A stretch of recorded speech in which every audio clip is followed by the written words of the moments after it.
السلام عليكم ورحمة الله.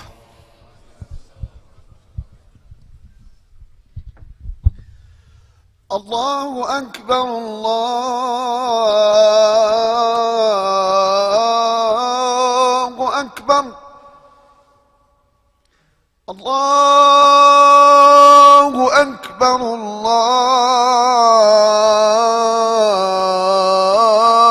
الله أكبر.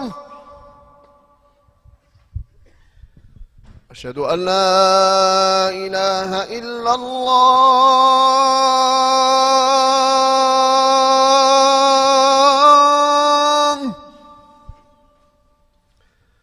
أشهد أن لا إله إلا الله.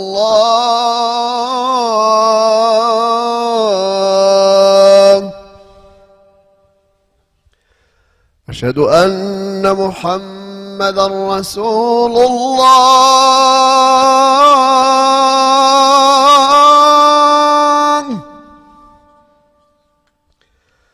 أشهد أن محمدًا رسول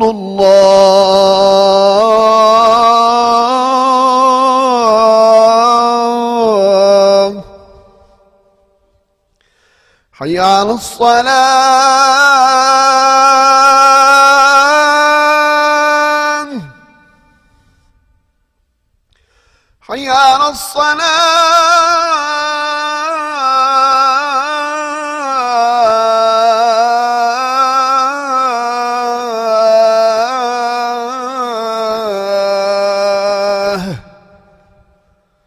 حي على الفلاح.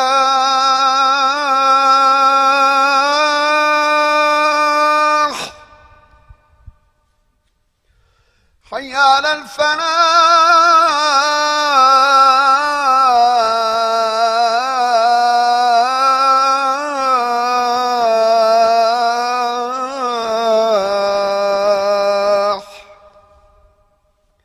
الله أكبر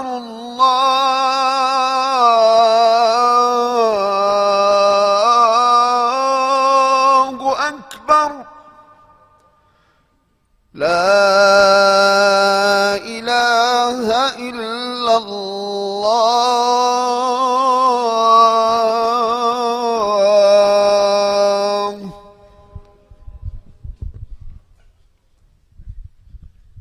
الحمد لله نحمده ونستعينه ونستغفره ونؤمن به ونتوكل عليه ونعوذ بالله من شرور أنفسنا من سيئات أعمالنا من يهد الله فلا مضل له ومن يضلل فلا هادي له. أشهد أن لا إله إلا الله وحده لا شريك له وأشهد أن محمدا عبده ورسوله. يا أيها الذين آمنوا اتقوا الله حق تقاته ولا تموتون إلا وأنتم مسلمون.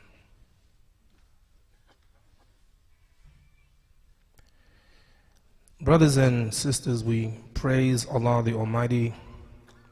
We bear witness that nothing deserves to be worshipped except Allah.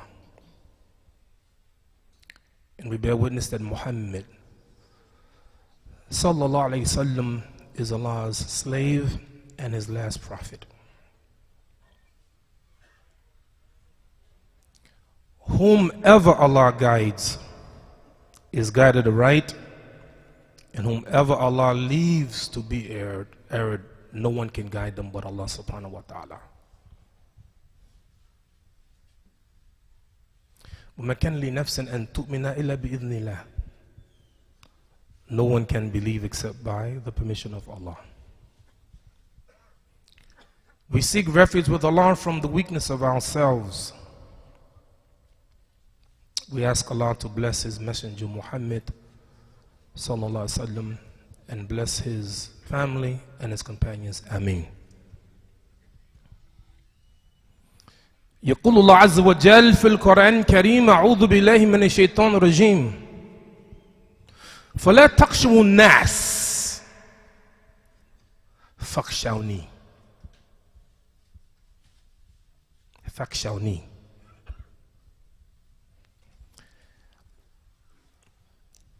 Allah mentions in His Quran, and this is going to be my theme for today: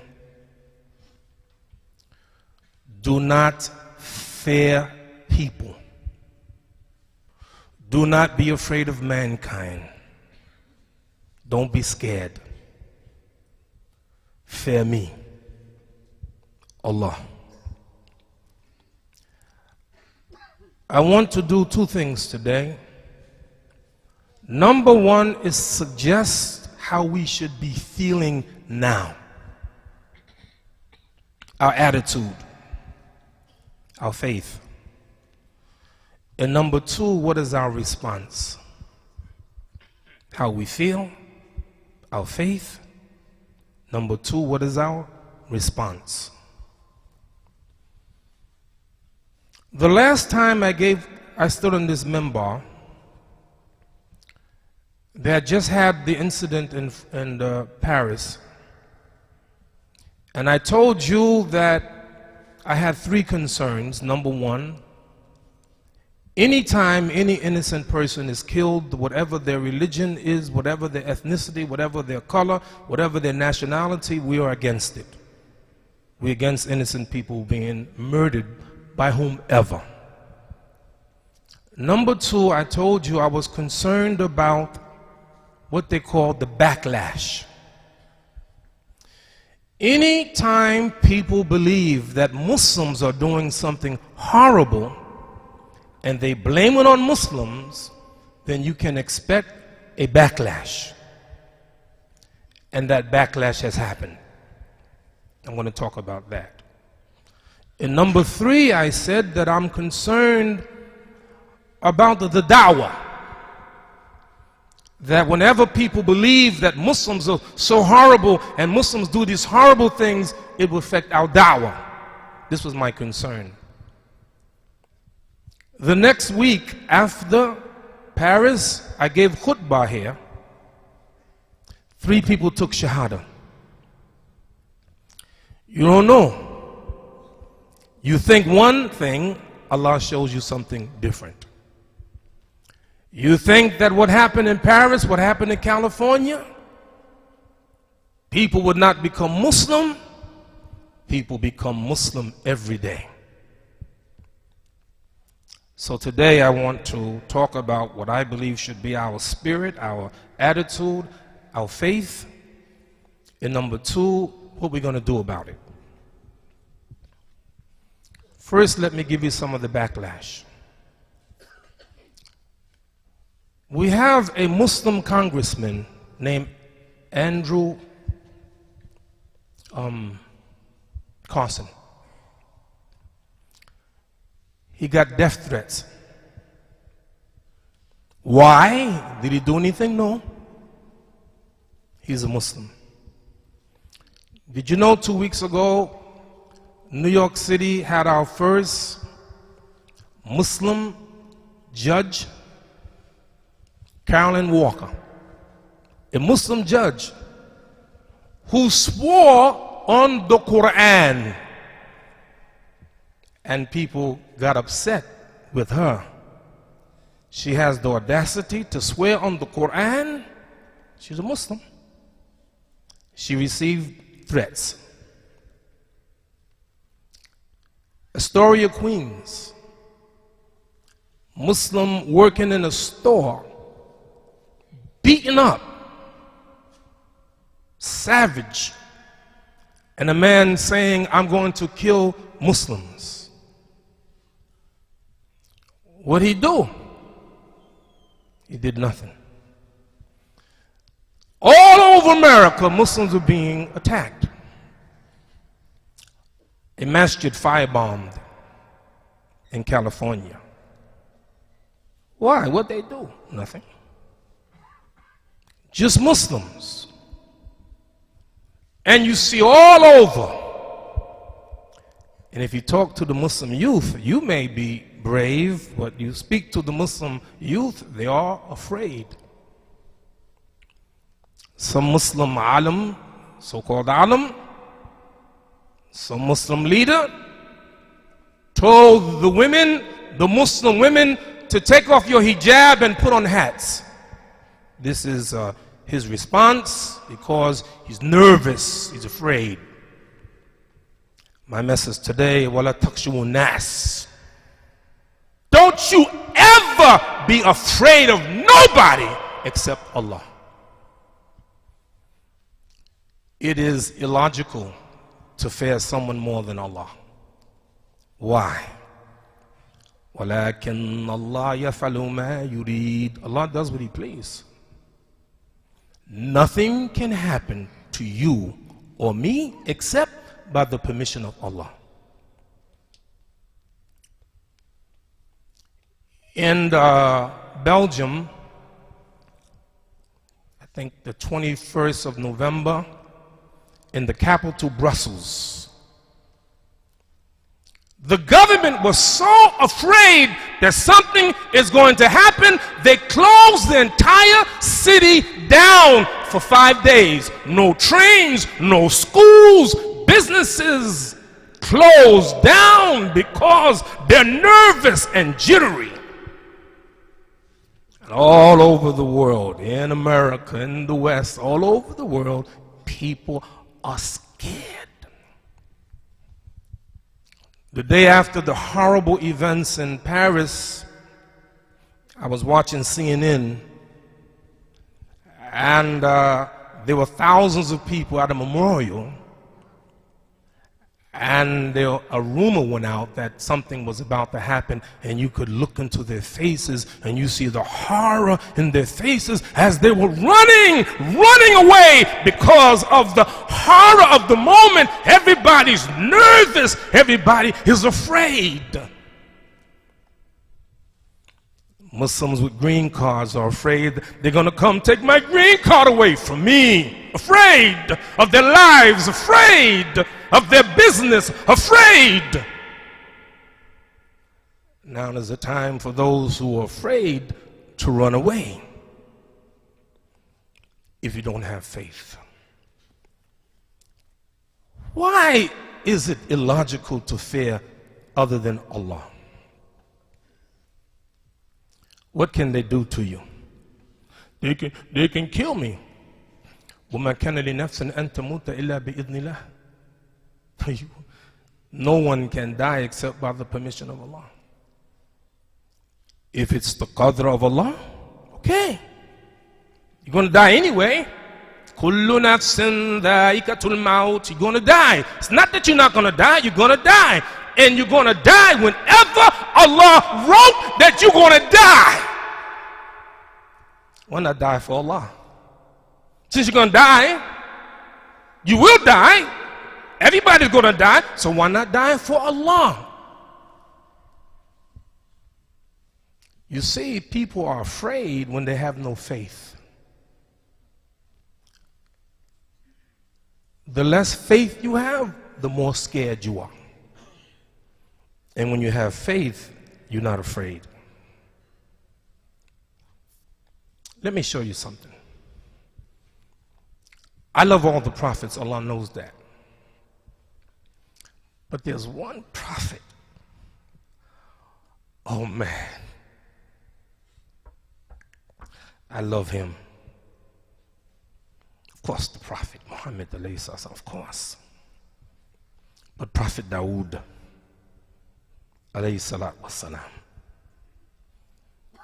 Why Dawood? Because what the prophet said. If Allah said, مَا خَلَقْتُ الْجِنَّ وَإِنْسَ إِلَّا لِيَعْبُدُونَ, Allah has not created the jinn and people except to worship Him. If Allah said that, then we are tested by our worship of Allah. Do we worship Him? Are we slaves of Allah? The Prophet said about Dawood, alayhi salatu wasalam, أَحَبُّ الصَّلَاةِ إِلَى اللَّهِ صَلَاةُ دَاوُودَ وَحَبُّ الصِّيَامِ إِلَى اللَّهِ صِيَامُ دَاوُودَ. The best, most beloved prayer to Allah is the prayer of Dawood. Dawood must have been something. Slept half the night. He stood up 1/3 of the night worshiping Allah. And then he went to sleep 1/6 of the night. What a prayer most loved by Allah. كَانَ يَصُومُ يَوْمًا وَيُفْطِرُ يَوْمًا. He used to fast for one day and break the fast the other day. He fasted every other day for Allah.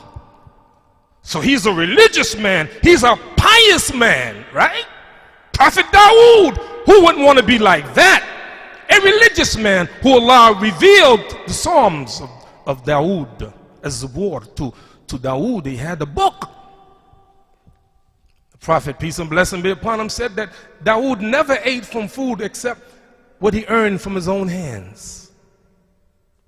And then one more thing he said. He said, وَلَا يَفِرُّ إِذَا لَاقَى.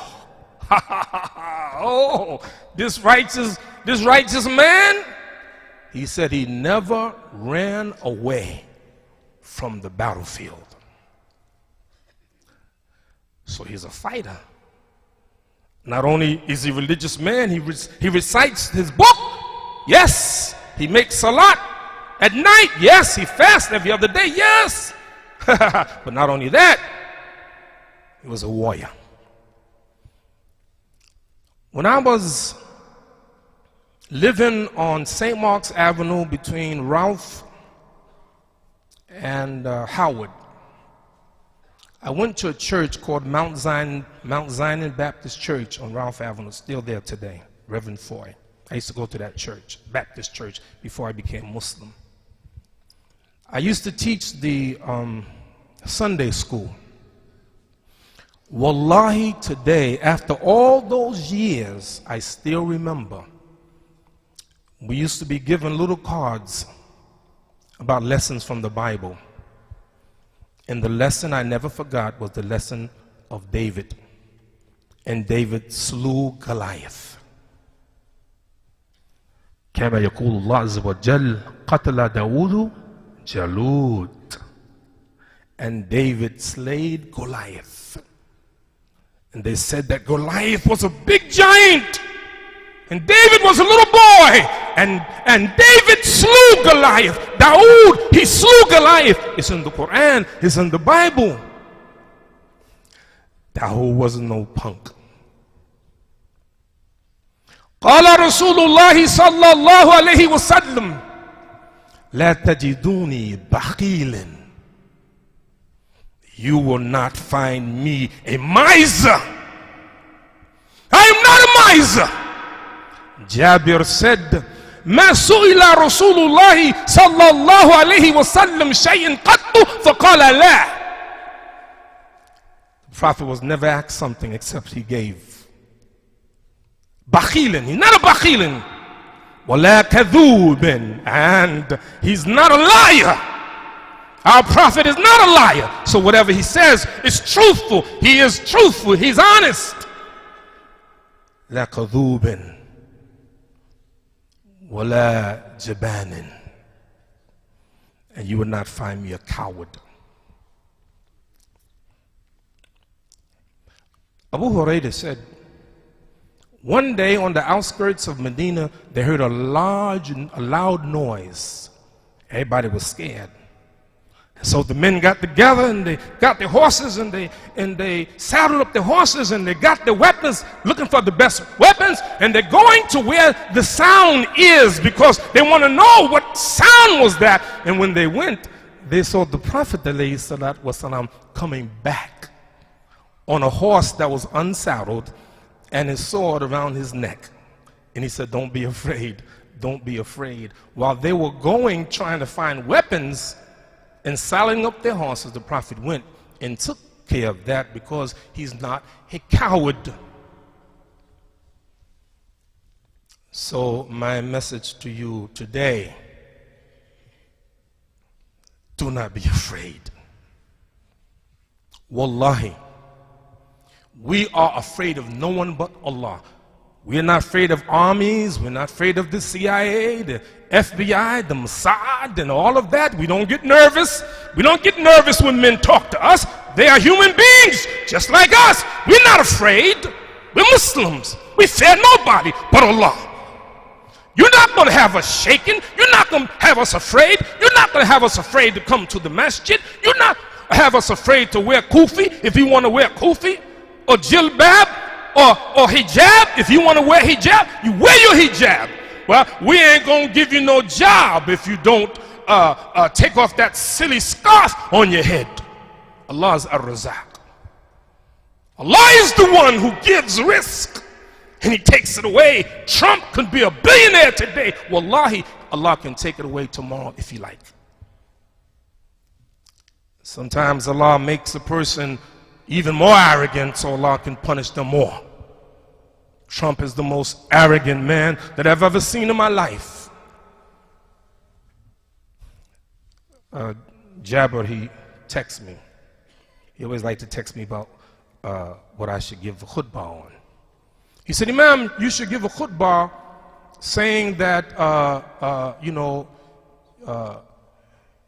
if Trump says that we should not let Muslims in the country, what would Jesus say? Jesus wouldn't like that. How could you like it? This is what Jabber he texts to me. But let me tell you something more profound than that.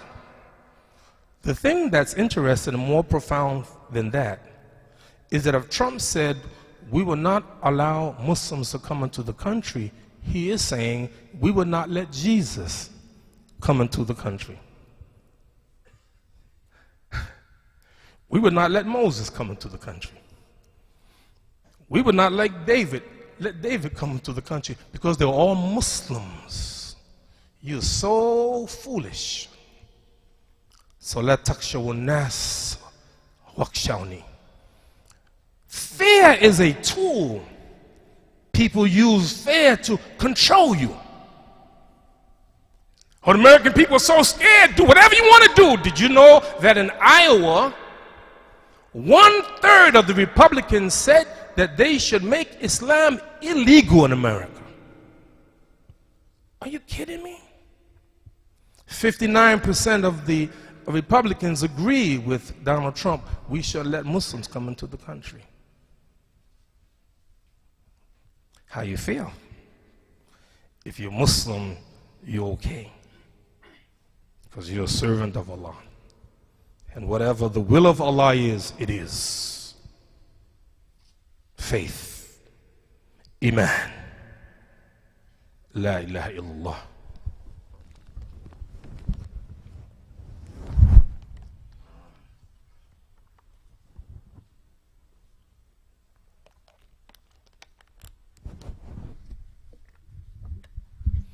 Bismillah ar-Rahman ar-Rahim, alhamdulillah rabbil alameen.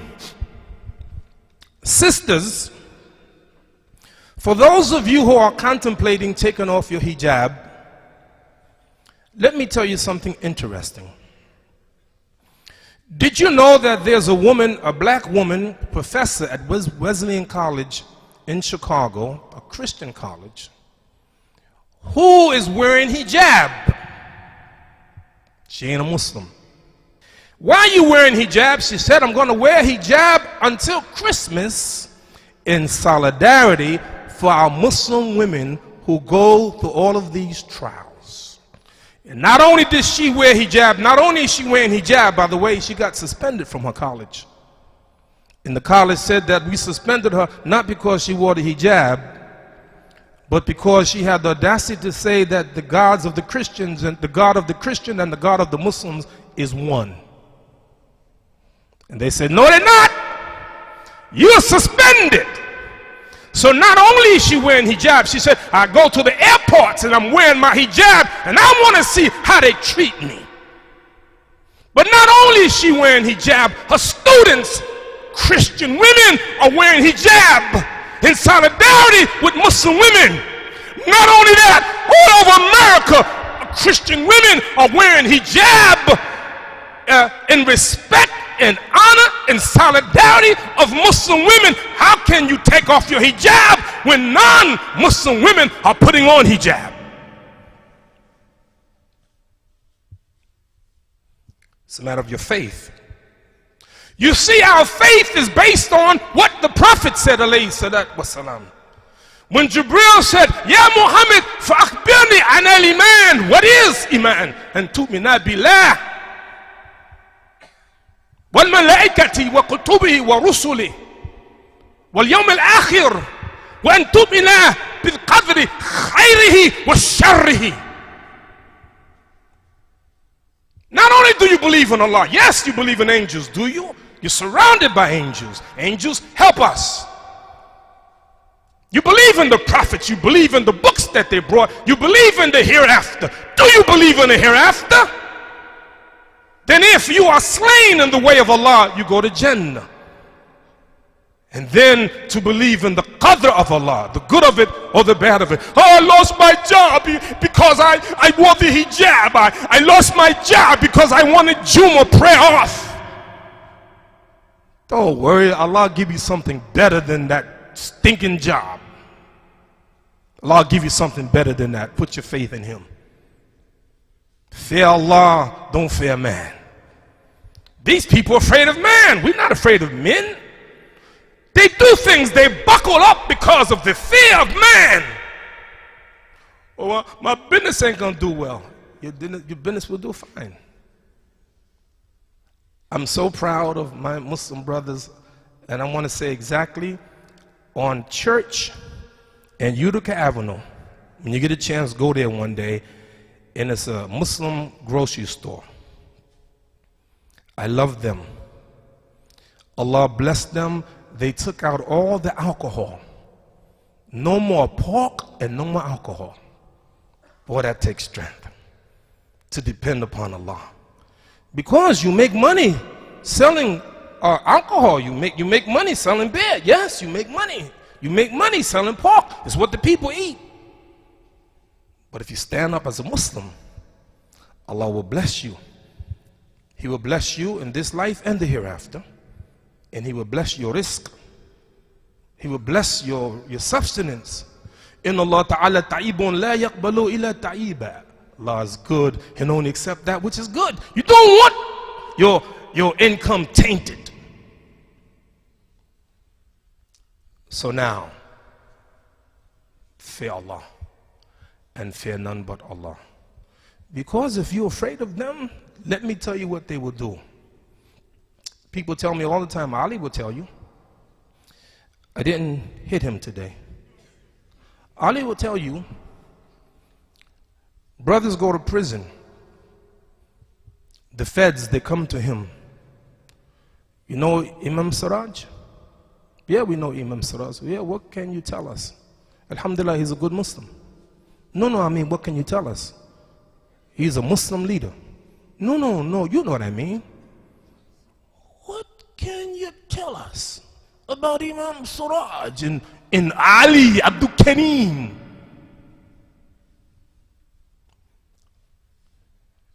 You know what? If you talk, we can make your sentence go away.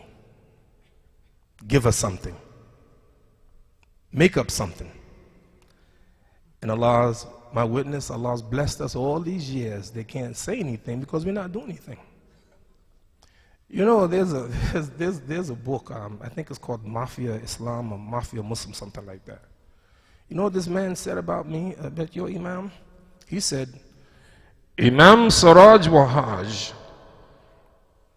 is converting gang members and training them with Uzis to take over America. I mean, for real.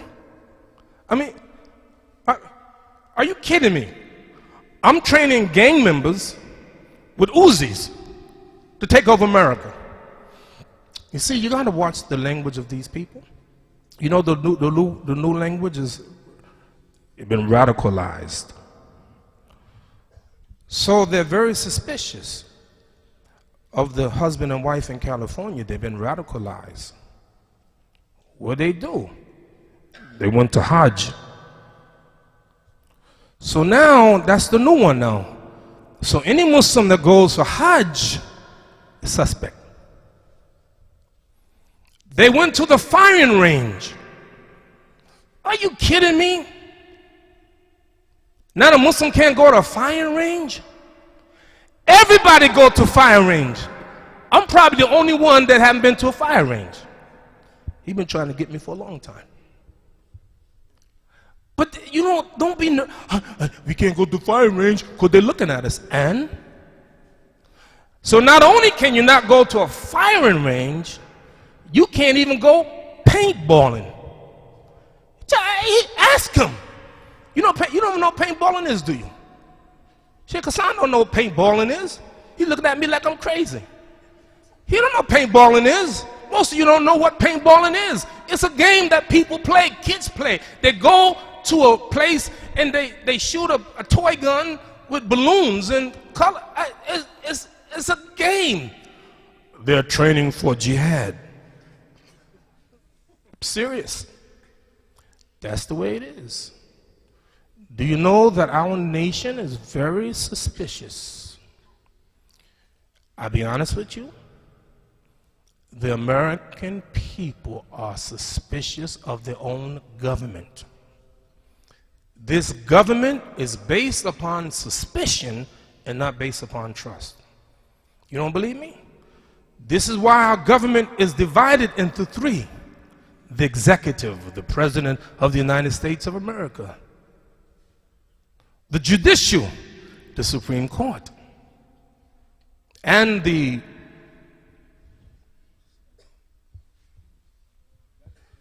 executive, the judicial, and the legislative. Thank you. May Allah forgive me and you for talking and me making you talk. The legislative. So it's checks and balances.